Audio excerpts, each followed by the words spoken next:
تو اب یہ ویلنٹائن ڈے کے نام سے جو بے حیائی کے فروغ کا منصوبہ ہے، عالمی منصوبہ، تو پاکستان کے اندر کہتے ہیں پھول نہیں ملتے اس دن. اللہ اکبر. تو کوئی کسی لڑکی کو پھول دے رہا ہے تو وہ سوچے اگر یہ پھول کوئی اس کی بہن کو دے تو پھر اس کا مزاج کیا ہوگا. ایک شخص حضور کی خدمت میں حاضر ہوا اور عرض کرنے لگا کہ یا رسول اللہ صلی اللہ علیہ وسلم، میں ایمان لاتا ہوں لیکن مجھے زنا کی عادت ہے اور میں جو ہے وہ اس کو نہیں چھوڑ سکتا. تو آقا کریم علیہ الصلوۃ والسلام نے اسے فرمایا کیا تو یہ پسند کرتا ہے کہ تیری ماں کے ساتھ ایسا ماجرا ہو؟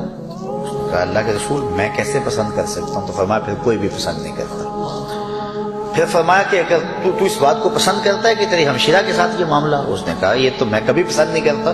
تو کہا پھر کوئی بھی اپنی ہمشیرہ کے ساتھ ایسا ماجرا پسند نہیں کرتا. پھر حضور نے بیٹی کے بارے میں کہا، بیوی کے بارے میں کہا، تو اس نے کہا کہ یا رسول اللہ میں سچی توبہ کرتا ہوں. تو انسان جب جذبات سے مغلوب ہوتا ہے اور سوچتا ہے، بالخصوص نوجوان کہتا ہے کہ یہ خام خواہ ممبر و محراب کی طرف سے پابندیاں لگتی ہیں، زندگی کو انجوائے کرنا چاہیے، یہ ہمیں کیوں جو ہے وہ ان مشقتوں میں ڈال رہا ہے. تو حضور نے کتنی حکمت کے ساتھ جو ہے وہ اس بات کو سمجھایا. تو ادھر سوچنا چاہیے کہ یہ ماجرا ادھر بھی ہو سکتا ہے، لیکن جب حیا باختہ معاشرہ ہو جائے تو پھر وہ اس کو بھی قبول کر لیتا ہے. اذا فات الحیا فاصنع ما شئت. جب حیا نہ رہے تو بندہ کہتا ہے ٹھیک ہے میں بھی اس کو قبول کرتا ہوں. تو ایسے بھی معاشرے ترتیب پا گئے دنیا کے اندر. تو ہمارا معاشرہ حیا کا معاشرہ ہے. اسلام کا اگر مجھے آپ دوسرا نام پوچھیں کہ اسلام کا دوسرا نام کیا ہے، تو اسلام کا دوسرا نام دین حیا ہے.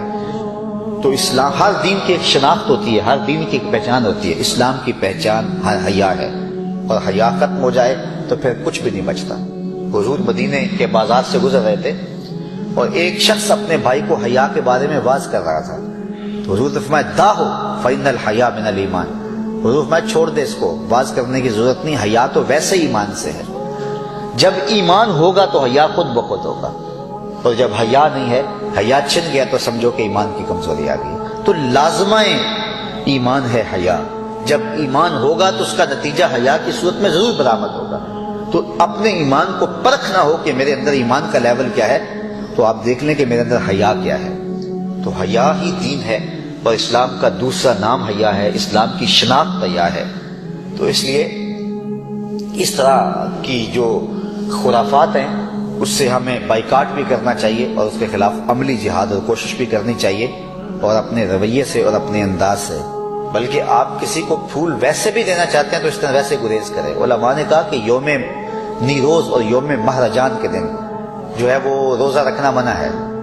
حالانکہ روزہ تو کسی سے بھی رکھا جا سکتا ہے، لیکن یہ پارسیوں کی عید کے دن ہے، تو کہیں مشابہت نہ ہو جائے، کوئی یہ نہ سمجھے کہ ان کی عید کی تعظیم کے لیے جو ہے یہ روزہ رکھا گیا ہے، تو اس دن نہ رکھو.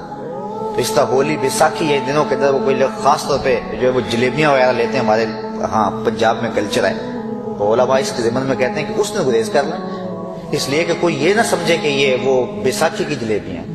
تو اگر آپ کسی کو ویسے بھی محبت سے پھول دینا چاہتے ہیں، پھول دینا منع نہیں ہے، لیکن اس دن کم از کم گریز ہونا چاہیے تاکہ جو ہے وہ اس کو سپورٹ نہ ہو.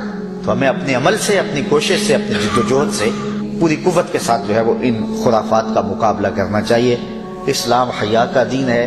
ہم اپنی نسلوں کو بچپن سے حیا سکھائیں. والدین کی اب ذمہ داری بہت ساری زیادہ ہے کہ وہ اپنی نئی نسل کو سنبھالیں، چونکہ میرے خیال میں فتنے تھمے گی نہیں، فتنے اور زیادہ ہوں گے.